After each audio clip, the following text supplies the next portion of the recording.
Well, good evening. I'm Rick Dancer. Welcome to Billings, Montana. Yes, the great Montana adventure of 2022. And Kathy and I arrived today in another Airbnb. This time we're here for 3 nights in Billings, Montana. We kind of wanted to set up in a place where we could sit down and get our breath from doing stories, and we'll look around the towns. We've got some really exciting stuff coming up later in the week. We're going to take you to the world famous Bucking Horse Sale in Miles City, Montana, which is about 3 hours east of Billings. This is the farthest east Kathy and I have ever been. So we were kind of excited today to drive over here and do our thing. So as you know, we've been kind of traveling around the state while we're waiting to get into our home. And tonight we have something really special for you. I have a great conversation that I had with a history teacher, a high school history teacher, and the other person was a historian in Butte, Montana. And if you don't know much about Butte, Montana, it's got about 32,000 people there. It's big in the mining days. It's a huge, still is a big mining community, but huge in the day. Big money there, tons, sapphires. I mean, just copper. Copper was the big thing. And we're going to take you into a mine tomorrow night. We're going to go down into a mine shaft with you. We did a tour of a mine, and we're going to show you what that's all about. Also on Wednesday, Bill Lundun will be here live to talk about your election results. So that's what I want to start with on this tonight, because I wrote something today, and I'm going to put this in the comment section. This is the answer that I got from a friend of mine.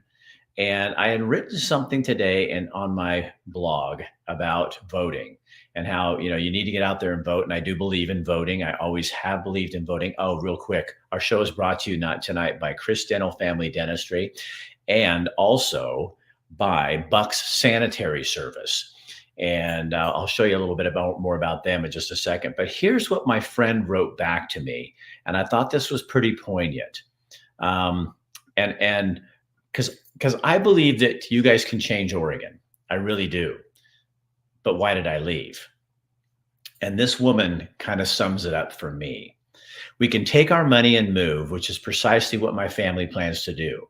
My vote won't change the course of Oregon. It hasn't for 26 years. The numbers are stacked against us, and the tipping point has been reached. After the 2020 election season, including all the media bias, the slant, the censorship, maybe even the cheating, I can't see how it won't be that way forever now in Oregon. I don't believe the lie anymore. My vote is not a voice.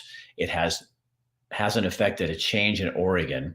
I will put my energy and time into my exit strategy, and Oregon can continue her course. I admire Rick's passion, though there aren't enough people left in Oregon to want the same thing to make it happen, sadly. Time to read the handwriting on the wall. IMO. Yes, it's pessimistic, but also realistic. Where do we go to put our energy? Politics that won't change anything, or somewhere else like relationships, family, friends, neighbors, connections, even businesses and work. But voting and politics is getting zero of my energy, and this post is the last of it.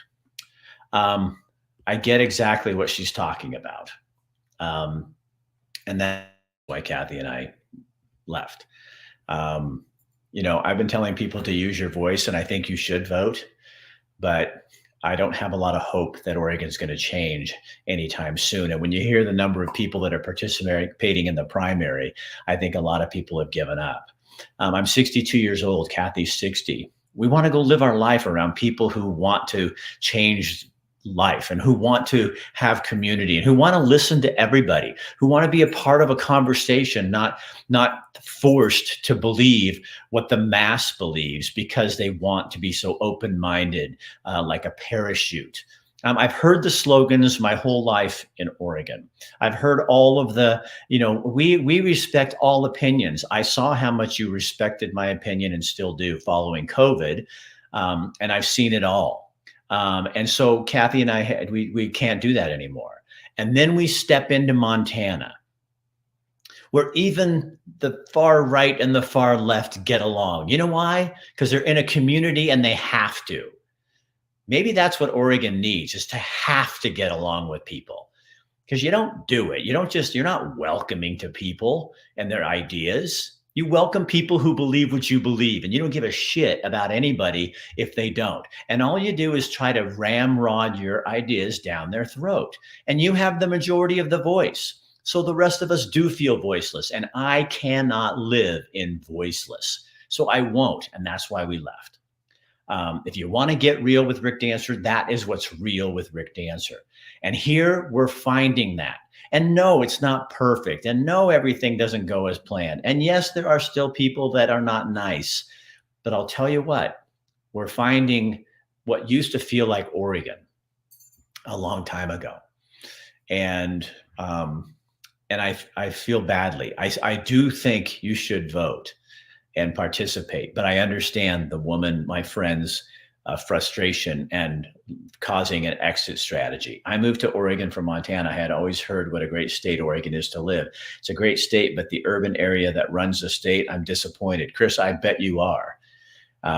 Because what I find here is even my friends who are liberal Democrats, I feel like we all have been silent too long. We are all taking things for granted. Jumping ship and poking from the outside doesn't seem to be the answer. But for some of us, David, I think, and I agree with you, David, but I think some of us have to jump ship. We just can't do it anymore. Gas is $4.81 in Junction City. Well, guess what? It's $4.19 here. That's because of all your fucking gas taxes that your lawmakers put on your gas all the time. Anything they want to do, every time something goes wrong or they need more money, they tax gas, they tax your cigarettes, they tax your alcohol. And now they're finding even other ways to tax you. We moved to Wyoming 2 years ago from Springfield, have never looked back. And that is the problem. Because you know why people are finding freedom? Freedom to speak and talk and be who they are. And people, for years, I was president of the City Club of Eugene for 3 years. And people left when I came in. Why? Because at the time I was a Republican. They didn't know me. They left just because I had an R in front of my name. And these were the open-minded people, the ones who are inclusive of all. The only people you're inclusive of is those who suck your ass and do the same things you do. And that is the truth. So I sat down with some people, a historian from Butte, Montana, and a history teacher. And this was not the story I was going to do. But what I ended up doing is I'm going to run the whole interview. And please listen beyond what makes you comfortable. And remember, this is a community that's a little left leaning, and this is how they see the world. And I want you to pay attention. But first, really quick, before we get there, I want to show you a little bit our sponsors. We could not do this without our sponsors. And one of our sponsors is Buck Sanitary Service. So hold on here.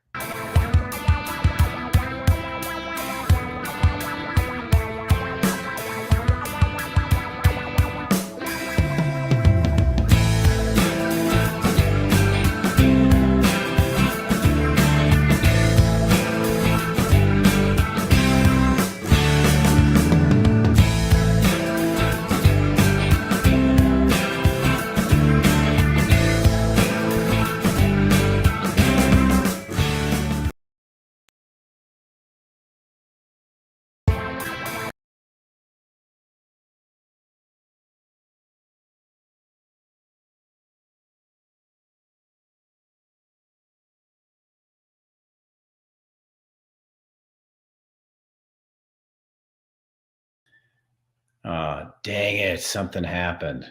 I did something wrong. Hang on.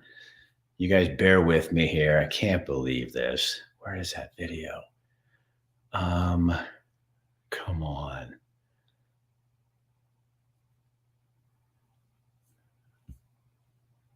Oh, I know what I did. Okay. Would you guys hold on a second? Hang on just a second. In fact, you know what I'm going to do? I'm going to play Bill's news and then I'll come back with this story because I got the wrong drive up. It's a technical thing. Oh man. Hold on just a second. Guys, this is what's fun about life, right? When it doesn't quite work out right. Here's Bill.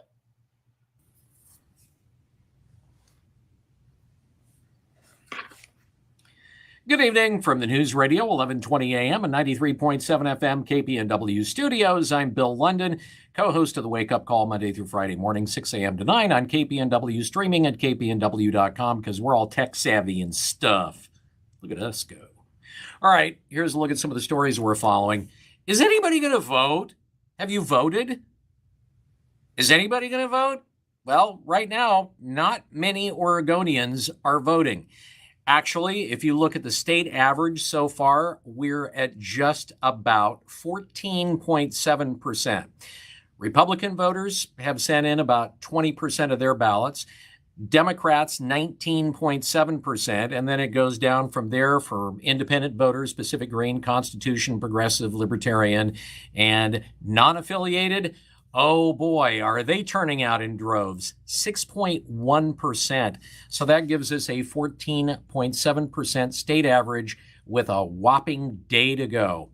All right, the Eugene 4J School Board is set to vote May 18th on a proposal that was quietly introduced to ban individuals with concealed carry licenses from carrying on school property.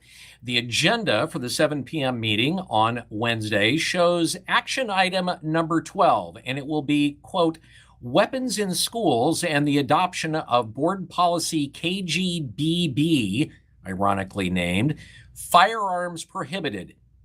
And the discussion is scheduled for only 10 minutes. Now, if you dig through their website, you find out that board policy KGBB would basically ban guns, people with concealed carry licenses and the like, from all school grounds. And it would require that guns be locked up, unloaded in a vehicle. The legislature, if you recall, passed a bill in 2021 called Senate Bill 555. It was backed by Eugene State Senator Floyd Przonski. And essentially, it allows school districts, or really any other governmental agency, to ban concealed carry license holders on their properties, like, for instance, schools. And if you violate the ban, it would be a Class C felony. So law-abiding citizens who have to go through a background check would actually be treated harsher than individuals shooting up heroin and snorting meth on the steps of the county courthouse. Well, after Multnomah County health officials asked residents to start masking up again in public, note I said ask, comes yet another mask ask. The Oregon Department of Education and the Oregon Health Authority have issued a new school health advisory, and it urges school districts to consider universal masking. This comes after the CDC recently elevated 6 Oregon counties, including 4 in the Portland metro area, to medium COVID-19 community levels. In the advisory, the two agencies said in-person learning should be prioritized as much as possible, meaning that, in their words, strategies such as universal masking should be considered before closing school buildings or switching to remote learning. But the Oregon Department of Education emphasized this is just an advisory, not a mask mandate, only a strong recommendation to consider masking before remote options. And a lot of people are asking, so when will it just become a mandate? Well, it was almost a year ago that the Oregon legislature voted to approve their $112 billion two-year budget. And traditionally, every 2 years, lawmakers vote on a budget by summer, and by summer's end, the fiscal legislative office releases a report on the details and where the money went. Well, now, this time, there will be no report, and there has been none. The idea by the fiscal office is to wait until later, sometime this summer, to produce a budget. So, in other words, the public, getting ready to vote, is left in the dark on the $112 billion that lawmakers spent. Some would say this really stinks. I will say it is, as Governor Kate Brown likes to say, the Oregon way. Well, where there's money to be made, scammers are likely to jump in, and that's just what they're doing in the hot Portland rental market. And according to Eugene police, it's happening in that city as well. Scammers are copying information from real estate listings where owners are selling their homes and then posting it on Craigslist, offering to rent it cheap. Sometimes they encourage would-be renters to view the home during open houses held by real estate agents. Even if they're unable to actually rent the homes, they actually collect the personal and financial information from the potential renters. One Portland real estate broker says about 80% of his listings have been posted on Craigslist as fake low-cost rentals. Well, for the second election in a row, out-of-state interests have put big money into a race for a DA county race. This would be Washington County. This week, Kevin Barton's opponent, Brian Decker, received $20,000 from a New York organization supported by liberal billionaire George Soros. Decker is a defense attorney trying to unseat the current sitting DA Barton. State records show that $20,000 Decker received is from the group Drug Policy Action in Manhattan. IRS records show it is tied to the Drug Policy Alliance. A spokesperson with the group confirmed it is supported financially by billionaire George Soros' organization, and he happens to sit on the board. Barton called it a move by extremists to buy the race. He says it's outside influences, extremist views trying to buy what should be a local county race. Barton says this race is a referendum on public safety, and we have extremists coming in and trying to buy the race. According to the Drug Policy Action Group, it is the, quote, leading nonprofit organization in the United States working to treat drug use as a health issue, not a criminal problem. Oh, and by the way, they spent millions to help promote ballot measure 110 that decriminalized drug possession and has caused drug rates in Oregon to skyrocket. And they also spent a bunch of money supporting current Multnomah County District Attorney Mike Schmidt's campaign in 2020. If that name's familiar, he's the Multnomah County DA that refuses to prosecute many crimes in that county. All right, there you have it. We'll see you tomorrow, Election Day. And now it's time for Rick to roll out a little pre-election reel.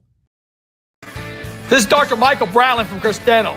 Too many good people are leaving Oregon. Why? Because people like you and I have sat back for years and allowed these radicals to slowly take control. They have infiltrated every aspect of our lives, from school board members to governor. Well, I say this stops now. Let's take back Oregon. Stop talking about change, actually do it. Why? Because if you are like me, I love Oregon and I'm not leaving. So what the hell does George Soros getting involved in all of Oregon's elections? I mean, what is that? Why do we put up with this shit? I mean, honestly, why do we put up with this?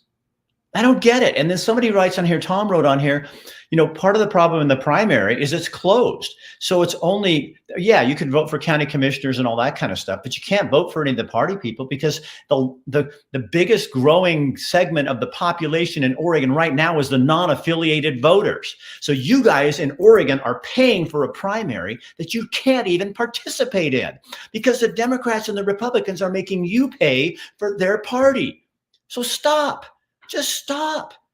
And when the schools talk about wanting to put masks back on your kids, that's a hint. So you need to call right now. If you don't get mad right now and call them and say, no, you're not going to put my kid in a damn mask again, they're going to sneak it in. They work for you.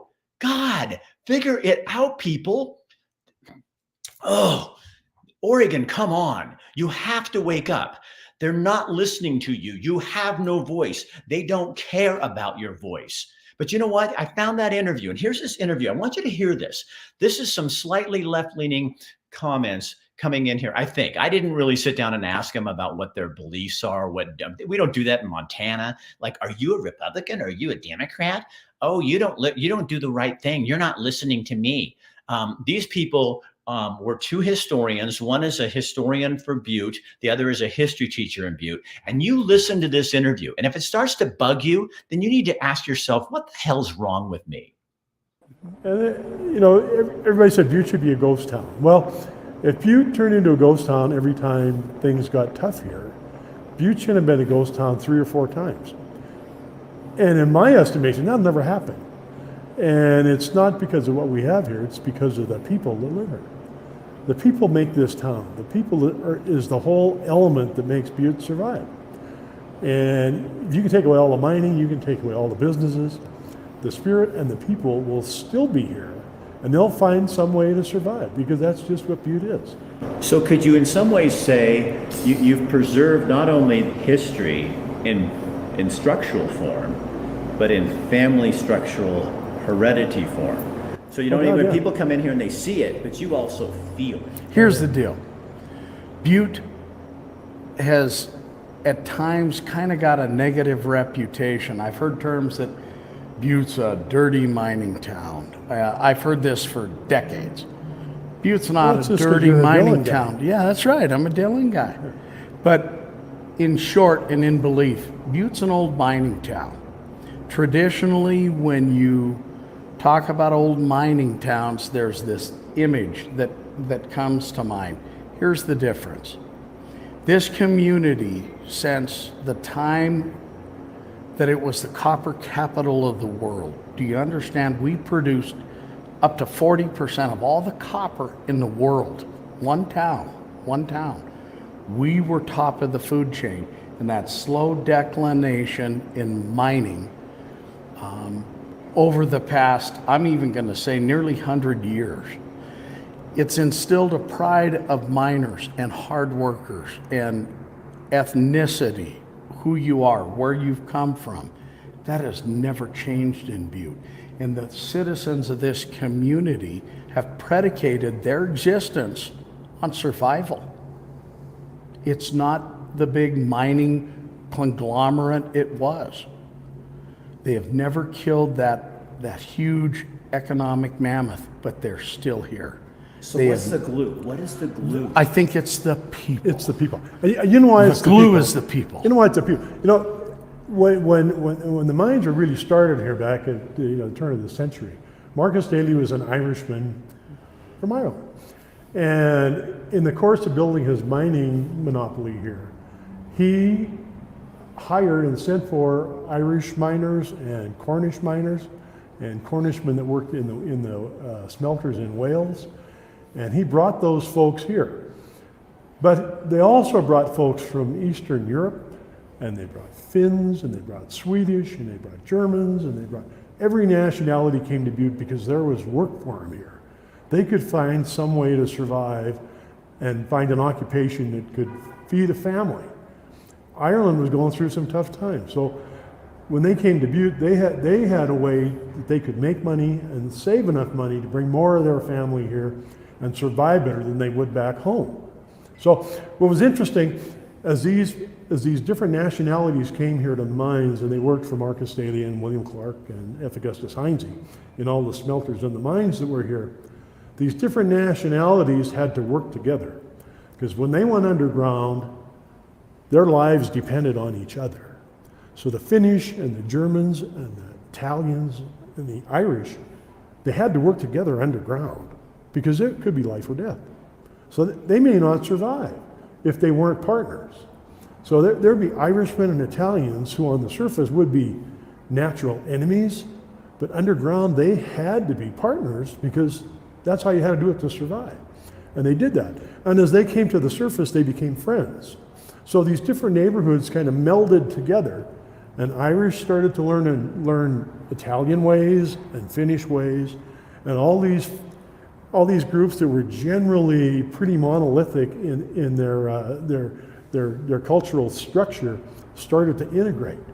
So Italians would start to marry Irishmen, and some Mexican girls would marry Chinese, and Germans would marry Finlanders, and they'd all meld together because now they're families together here in Butte. So the natural melting pot that Butte is made Butte a real integrated, tough, and unified town, because they had to survive. And that's how they did it here. That was it. So what could America That was perfect. That's a great that really is.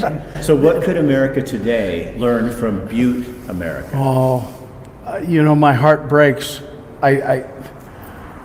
Being a history teacher and Mr. McCarthy here being a historian, working with kids and what we do in the state, and my heart really breaks when you turn the TV on. We're so polarized we're not defining ourselves as individuals. We're defining ourselves as a party. And who you voted for in the last election. And who cares? We're all American. Yeah, and We're all in the same boat together. And so kind of cool in Butte, we've really avoided that. I think what Butte has done is they've taken those individual identities as being Irish or German or Italian, and as Jim mentioned, you know, we've got this blending.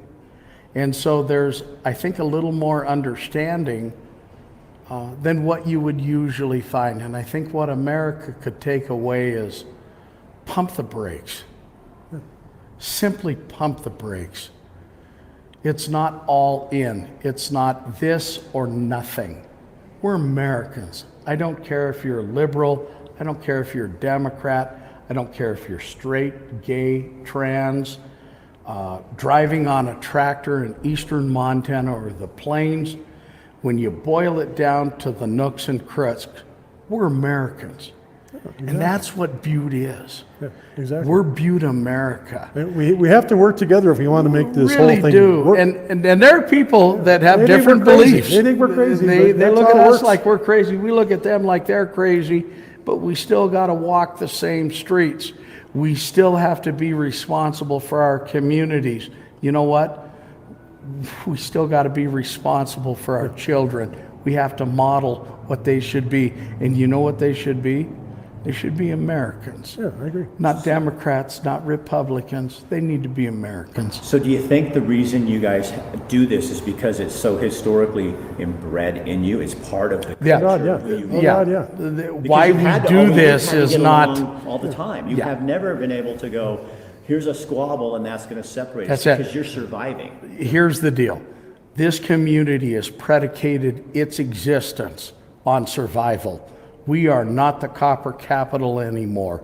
We have survived because we have stuck together. People respect each other. They live with each other, even with their differences. Whether you're Catholic, whether you're Protestant, whether you're Muslim, whether you're Jewish, come to Butte. Guess got 'em what? all. We got them all. We had them all. And by the way, these are the same people we go to basketball games with, we go to football games with, we go to their drama theaters, we go to their chorus. We all share the same food. And we all eat the same food, and we all end up somehow at our watering holes, the distillery in Butte, the Head Frame Distillery. And the only difference there is what your preference is in a drink, not your political views, not your religious views, and you're not condemned for them. So do you guys like Butte? That's a really silly question. Yeah, well, gee, let me sounds If we think didn't about like it. you, I we feel like you would guys be are gone, right? No. You know, here's the deal. You know, We we're love Butte. both educated, both degrees, doesn't matter in Butte. You Well, know, I'm a if you've Grizz. got skills, you're a Grizz, I'm a cat. So, you know, what do you want? Here's the deal. Everybody's got room to be who they want here. And as long as you don't step on my toes, I'm not going to step on your toes. Exactly. You can believe whatever you want. You can be, in Butte, Montana, you can be whoever you want. We don't care. You're not hurting us. Just make sure you don't go out to hurt us, because if you do that, There's a price to pay. Butte will take care of that issue. If you ask for a They problem, really do. we'll make sure we solve it. Well, you know, it's You ask for it and you will just get the it. Butte way. And I think in our particular situation, looking at the country and through COVID and watching these towns burn, I mean, they're lighting their own cities up. I mean, look at Jim laughing. I mean, we look at Our this city going, burned up, but just for different reasons. Yeah, it was arson. In the 70s, we had a lot of problems with fires. We did. Yeah. It was friction We fires. lost a lot of architecture We in did. the 70s. Gorgeous buildings, friction fires. When your mortgage rubs up against your insurance policy, it's called a friction fire. Yeah, it happens a lot here. What we see on the news is, to be honest with you, it's really hard for us to relate to. We all have different beliefs. We all have our limitations. We all have our frames that we live our lives with, whether you're Democrat or Republican, whether you're Catholic or Protestant or Muslim or Jewish. whether you believe in abortion or you don't. There's room for that belief. You don't have to believe that way, but you certainly don't have to shove it down someone's throat to the point where someone feels threatened. We're all a community. We all come together. You guys have struggled to keep your history alive, and now they're burning it in other parts. There of the is. country. And that's Now, bad. and here's the deal. You That's just bad. said we struggle to keep our history alive. No, sir. No. We don't. Butte people love their We history. love our history, and Butte it's an people love entrenched their part of our lineage. kids. Butte it's us. has an archives building that stores all the government records, and as a matter of fact, is probably one of the premier spots for authors and researchers to find any information about All over the country. families One of the or tops in any the kind of Irish northwestern or mining. United States. They come to Butte The because best. the stuff is here. Butte people have kept it and preserved it. Butte's got the only archives in It's, in the it's state, part of except our for the state foundation. It's museum. not something unusual. Okay, It's us. So let me ask you this then. Is that maybe part of what's wrong with our country right now? Is we are not looking at the past, we're not looking at history? I don't want to analyze what others are doing. I don't. I just It's not my I business. just look at what we're doing, and We all we're have the our way we are. beliefs. I think we were raised differently. The golden rule was the standard here, and I think people still go by the golden rule. That's the big thing.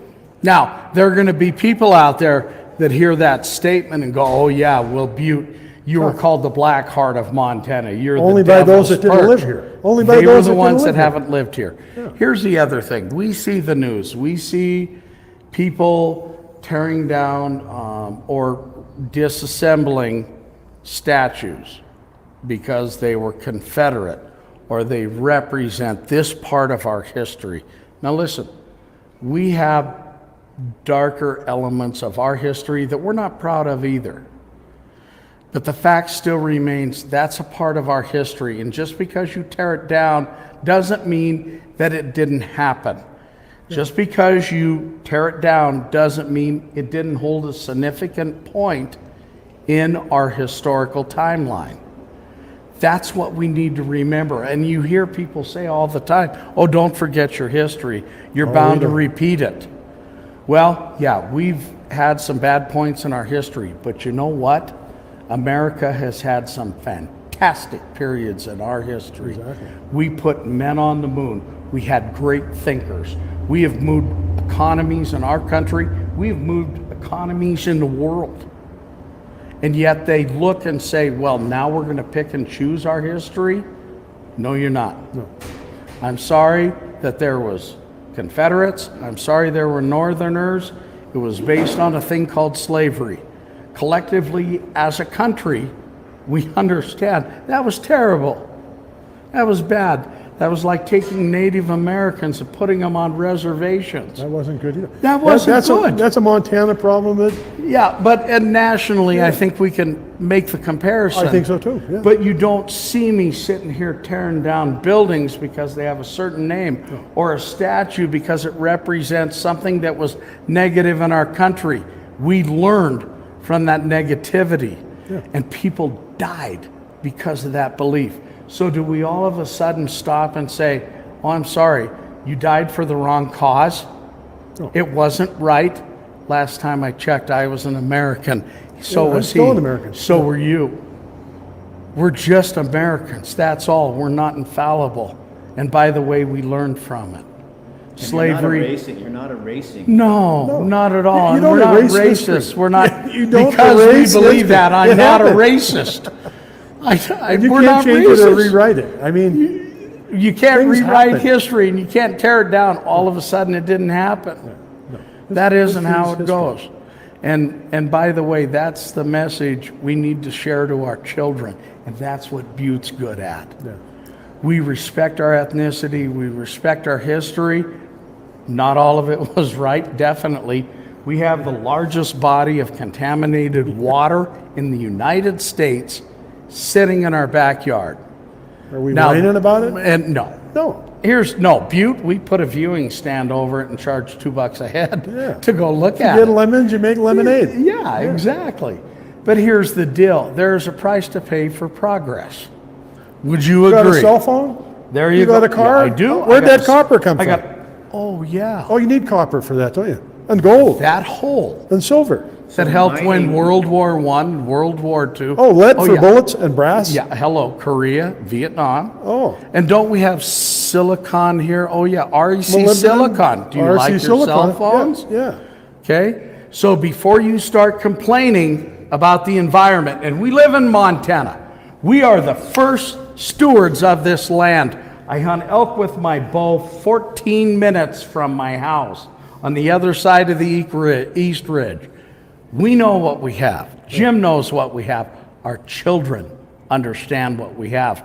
But what Butte has always known is that there's a price to pay for progress. And by the way, United States, we paid that price for you. And it's now one of the largest Superfund sites in the United States. You're welcome.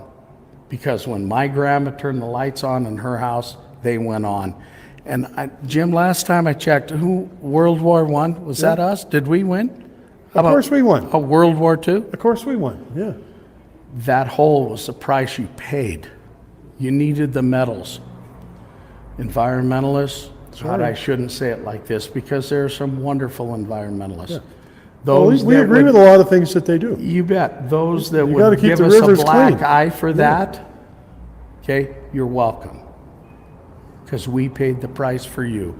And by the way, we also believe in America and the Constitution, and you're right to hammer us into the ground because of it. Understand fully, price we paid for history is not a cultural aspect. It's a view from where you stand. And from where we stand, we're proud of it. Yeah. Is And we it learned ugly? a lesson. Is it We're wrong? cleaning up. Yeah, we're cleaning it up things that happened in the past. Yeah, you can't fix They did that. things in a hurry and they made mistakes. Of course they We did. did. But we learned and we're understand, cleaning things up. and we we're know living with it. where we can be. So before you point your bony finger and say, how dare you? Number one tourist attraction is that Superfund site. People That's come to sad, see but it. people come to see it. They come to see it. But here's the But you deal. can learn from that. Exactly. Absolutely. And we teach that all the time. And we did it. Yes, we did. Yeah. Butte miners took metals out of that hill. They made that hole. And they did it prior to that with 10,000 miles worth of mine shafts. And guess what? America, you're welcome. Yeah. You want to see what it's about? Visit the greatest city. And now you know why we moved to Montana. So somebody came on and said, I can't believe only 14% of Oregonians are voting in the primary. Well, Shirley, I think the reason is because maybe this isn't working anymore. Obviously, voting is not showing the voice of all people. So maybe it's time you find a different way to do it. I'm not saying you shouldn't vote. I think you should vote. But obviously, if right now only 14% of Oregonians, they don't believe it anymore. They don't believe in the system anymore. They don't believe that their votes are being counted because they weren't the last time. So people are done with their bullshit. And Connie, you came on, and I'm not going to go back and find your little comment on there, but you said, oh, Rick, I see a lot of dialogue going on in the community, and you come on here and you're just a bummer. And why don't you talk positive? And me. Well, one, Connie, you don't have to hang out here if you don't want to. But two, here's the problem in your little world in Oregon, Connie, with your friends and you. You're having the conversation with yourself. And there's a whole bunch of people out there who are so frustrated because you own the conversation and they have nothing to say in it. That is not a conversation. That's a monologue. So Connie, what you're having is your own little monologue. And all you can do is come on here on my page and try to make little snide comments about things. The problem is, Connie, that you're running Oregon and you and your friends, and you're running it right into the fucking ground. And that's what people are tired of. They're tired of your taxes. They're tired of you not listening. They're tired of your openness that really isn't open. It's as closed as a door can be. And what they want is more of what they just heard in that interview. Is Democrats, Republicans, non-affiliated voters, gays, lesbians, and whoever, all just in one conversation doing what's best for one community, not one ideology. And when Oregon gets away from that, you'll see the mass exodus stop. And Connie, then you'll start having a real conversation with everyone, not a monologue with you and your friends and yourself. That's the problem in Oregon. So I want to thank those two gentlemen for doing that. And we're going to be presenting a ton more of that kind of stuff. Tomorrow night, we're going to take you down into the mines and show you. Kathy and I got a tour of those mines. Later this week, we'll take you to Phillipsburg. We're going to take you to a ghost town.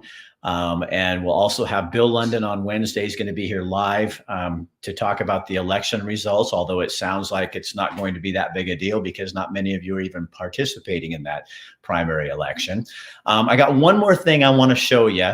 Kathy and I went on a big hike yesterday and we kind of overdid it. We weren't expecting snow and we were in our tennis shoes and hiking 9.5 miles into the wilderness, which was absolutely beautiful. And then when we're done, you have to stretch.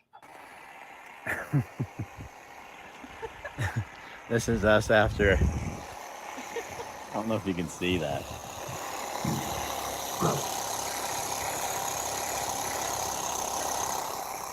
That's after, that was 9 miles, 9.25 almost, my watch said. Yeah, 9.25 hike and mostly snow. And most of it was snow. And we didn't have snowshoes on. And now we're done. So tonight it's Mexican food and lots of chips. Lots of chips. Oh, here's our recovery food.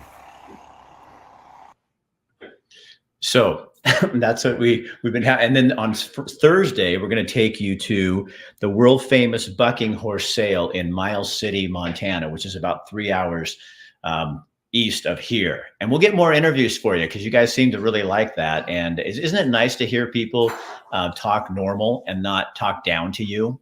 It is. It's quite refreshing. So again, we want to thank our sponsors, Buck's Sanitary Service. We couldn't do this without you. And Chris Dental Family Dentistry, where everyone is welcome. And we will, if you would do this, take this and share this on your page so that other people can see that interview and see what people are talking about in Montana.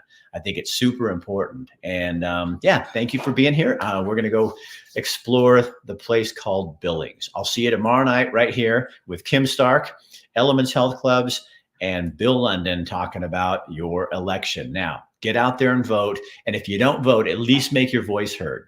Call your school and tell them, no, we're not doing the mask thing again. Start a ruckus. Come on, Oregon.